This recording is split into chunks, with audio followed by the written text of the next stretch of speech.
جنہوں نے یہ کہا تھا کہ ناتھورام گوڈسے جس نے مہاتما گاندھی کو گولی مار کر ہلاک کر دیا، ان کی جان لے لی، وہ بھی بہت بڑا دیش بھکت ہے۔ یہ بی جے پی کا ڈھکوسلا نیشنلزم ہے کہ ان کی پارٹی میں ایسے ایم پیز ہیں،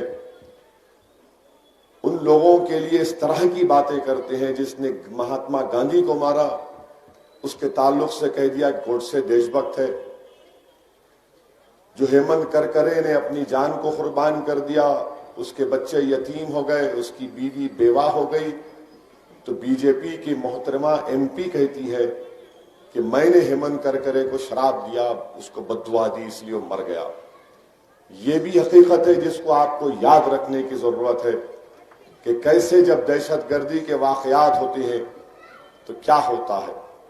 اور ہیمنت کرکرے وہ واحد پولیس آفیسر تھا، میری اس بات کو یاد رکھو۔ اگر ہیمنت کرکرے زندہ ہوتا تو یہ جو ابھینو بھارت جو تنظیم ہے جس نے مہاراشٹرا میں مختلف مقامات پر بم بلاسٹ کیے، یہی ہیمنت کرکرے نے ابھینو بھارت کی سازش کو بے نقاب کیا۔ بڑے بڑے لوگ اس میں تھے، فوج کے بھی لوگ تھے، جس کو ہیمنت کرکرے نے بے نقاب کیا، ان کو گرفتار بھی کیا تھا۔ ہیمنت کرکرے کی بے وقت کی موت کی وجہ سے اگر وہ زندہ رہتے، اگر پاکستان کے ظالم شیاطین دہشت گرد نہیں آتے تو ہیمنت کرکرے ابھینو بھارت کے ان تمام سازشوں کے پردے کو بے نقاب کر دیتے۔ اس بات کو آپ کو یاد رکھنا ہے کہ دہشت گردی کا کوئی مذہب نہیں ہوتا۔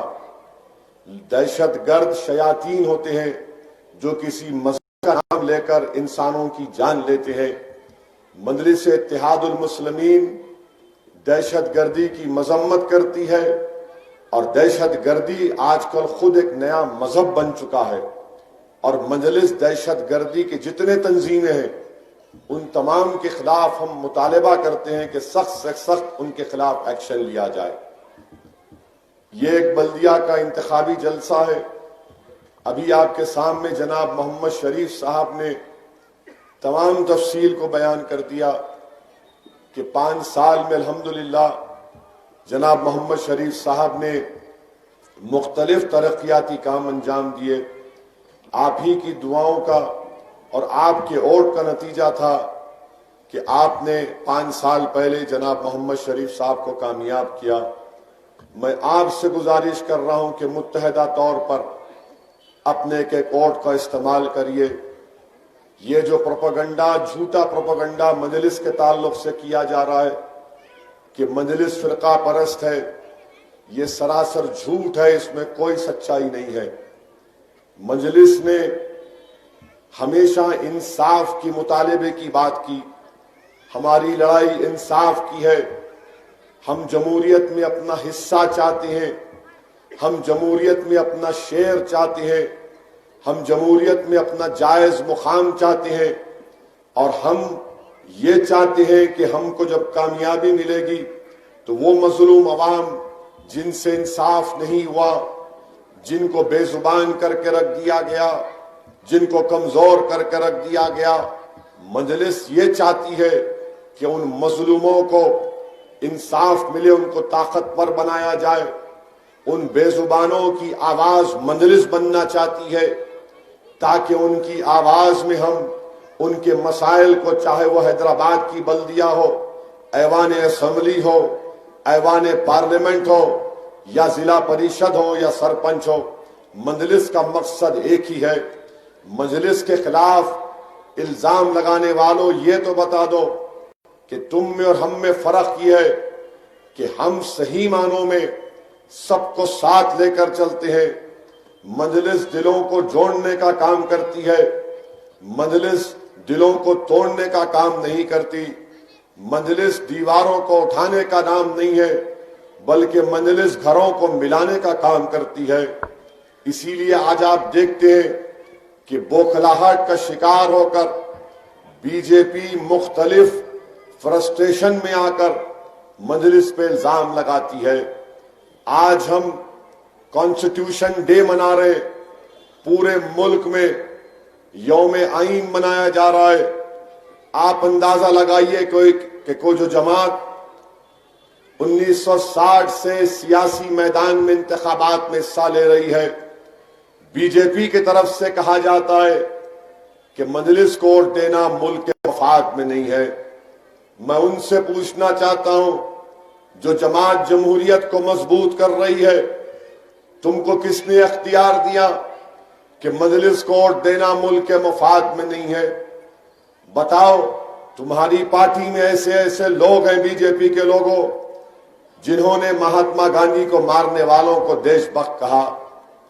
آج آپ بتائیے کہ بی جے پی کا ایک ذمہ دار شخص یہ کہتا ہے کہ بی جے پی اگر حیدرآباد کا بلدیہ الیکشن جیتے گی تو پرانے شہر میں سرجیکل سٹرائک کرے گی اور پاکستانیوں کو، روہنگیاؤں کو، افغانیوں کو نکالے گی۔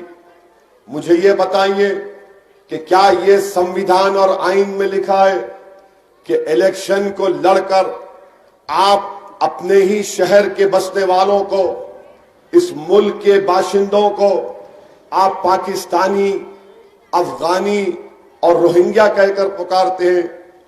کتنی تکلیف دہ بات ہے کہ جب کوئی سنتا ہوگا کہ یہ مجھ سے کہا جا رہا ہے کہ میں بھارت کا شہری نہیں ہوں بلکہ مجھے پاکستانی، روہنگیا اور افغانی کہا جا رہا ہے۔ یہ بی جے پی کے ناپاک عزائم ہے۔ بلدیہ کا الیکشن ہے، ڈیولپمنٹ کی بات نہیں کریں گے، ترقی کی بات نہیں کریں گے، لائٹ ڈرینیج موری کی بات نہیں کریں گے، بات کریں گے تو پاکستان کی، روہنگیا کی، افغانی کی، اور کہیں گے کہ اسد الدین اویسی جناح بن گیا۔ آپ بتائیے میرا گناہ کیا ہے؟ میرا گناہ صرف اتنا ہے کہ میں بھارت کے آئین کو مانتا ہوں اور مانتا رہوں گا۔ میں بھارت کے آئین کے چار دیواری میں رہ کر اپنی سیاسی جدوجہد کر رہا ہوں۔ میرا گناہ اتنا ہی ہے کہ میں نے نریندر مودی کے CAA قانون کو بھارت کے آئین اور سمویدھان کے خلاف کہہ کر اس کو پھاڑ دیا۔ میرا گناہ صرف اتنا ہی ہے کہ میں نے ٹرپل طلاق کے اس قانون کو غیر قانونی قرار دیا اور میں نے یہ کہا کہ یہ قانون مسلم مہیلاؤں کے خلاف نہیں بلکہ ان کے خلاف بنایا جا رہا ہے۔ میرا گناہ صرف اتنا ہے کہ مجھے جناح اس لیے کہا جاتا ہے کہ میں نے ایسے قانون کے خلاف پارلیمنٹ میں ووٹ دیا جو حکومت کو اختیار دیتی ہے کہ کسی کو بھی دہشت گرد قرار دے دیا جا سکتا ہے۔ یہ میرا گناہ ہے، اسی لیے ہم کو جناح کے نام سے پکارا جاتا ہے۔ آپ اندازہ لگائیے کہ میرے بزرگوں نے، آپ کے بزرگوں نے پاکستان کے اس فیصلے کو قبول نہیں کیا تھا۔ ملک بن کر 70 سال سے زیادہ عرصہ ہو چکا ہے۔ ایک نہیں، دو نہیں، تین نہیں، چار پیڑھیاں ختم ہو چکی ہیں۔ اس کے باوجود بھی ہم کو جناح کے نام سے پکارا جاتا ہے۔ مجھے کوئی فرق نہیں پڑتا، مگر بی جے پی یہ سمجھ نہیں رہی ہے کہ آپ ان معصوم نوجوانوں کے دلوں پر کیا اثر پڑتا ہے جب وہ دیکھتے ہیں کہ ایک شخص جس کو ہم نے اپنے ووٹوں سے، اپنی دعاؤں سے اس کو کامیاب کر کے بھارت کی پارلیمنٹ میں بھجایا، اور جس جماعت کے صرف 2 رکن پارلیمنٹ ہیں، ان کو اگر کوئی جناح نظر آتا تو اسد الدین اویسی نظر آتا۔ میرا گناہ یہی ہے کہ میرے والد نے مجھے پڑھایا لکھایا، میرے والد نے مجھے برطانیہ بھجا کر پڑھایا۔ یہ اللہ کا کرم ہے، اللہ کا فضل ہے، صدقہ نبی کریم صلی اللہ علیہ وسلم کا کہ اللہ نے مجھے تعلیم یافتہ بنایا۔ کیا ایک مسلمان کا تعلیم یافتہ ہو کر، قانون کے دائرے میں رہ کر، کانسٹیٹیوشن کے دائرے میں رہ کر بات کرنا اگر گناہ ہے تو بتاؤ پھر کون سیاست کرے گا؟ کون مظلوموں کے لیے لڑے گا؟ میرے عزیز دوستوں اور بزرگوں، میں آپ کو اس لیے کہہ رہا ہوں کہ آپ کو یہ بات سمجھنا ہے اور آپ کو اس کا مؤثر جواب دینا ہے۔ 1 دسمبر کے دن مجلس پر الزام لگانے والوں، تم یہ بتاؤ کہ تم نے جب حیدرآباد میں 100 سال کے بعد اتنی بری بارش ہوئی، سیلاب کی شکل اختیار کر لی، ہزاروں گھروں میں پانی آ گیا، لاکھوں کروڑوں روپے کا نقصان ہوا، کیا کوئی بی جے پی کا منسٹر دلی سے آ کر کسی گھر میں جا کر دیکھا کہ پانی سے تمہاری کتنی تباہی ہوئی؟ کوئی نہیں آیا۔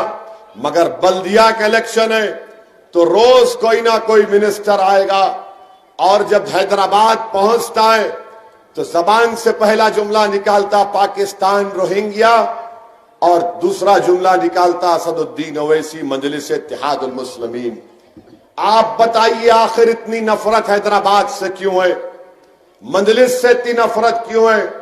تو ان کو لگتا ہے کہ مجلس کے پاس وہ طاقت ہے، وہ سیاسی شعور ہے جو انہوں نے یہاں پر بیدار کر دیا۔ مجلس سے نفرت اس لیے ہے کہ مجلس بہار جا کر اپنے 5 اراکین کے ملے منتخب کراتی ہے۔ وہ یہ نہیں دیکھ سکتے کہ کمزوروں اور مظلوموں کو سیاسی طور پر متحد کر کے مجلس ان کو ایک سیاسی قیادت ان کی بنا رہی ہے۔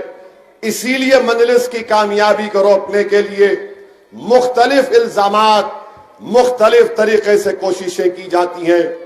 میں حیدرآباد کے تمام حیدرآبادیوں سے اپیل کر رہا ہوں، چاہے وہ ہمارے ہندو بھائی ہو، مسلمان ہو، عیسائی ہو، سکھ ہو، دلت ہو، آپ سوچئے کیا کسی شہر پر سرجیکل سٹرائک ہو سکتا ہے؟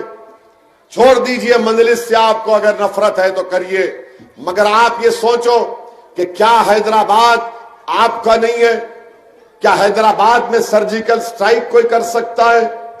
کیوں فرقہ پرستی کے ماحول کو فروغ دیا جا رہا ہے؟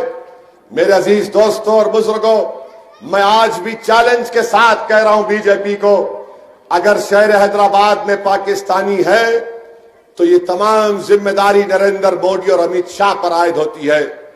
بتا دو، 100 نام بتاؤ ہم کو۔ ارے ہم کو پاکستان سے کیا لینا دینا، مگر 70 سال کے بعد بھی اگر تم ہماری وفاداری پر شک کرتے ہو تو یہ تمہارے ذہن کی خرابی ہے۔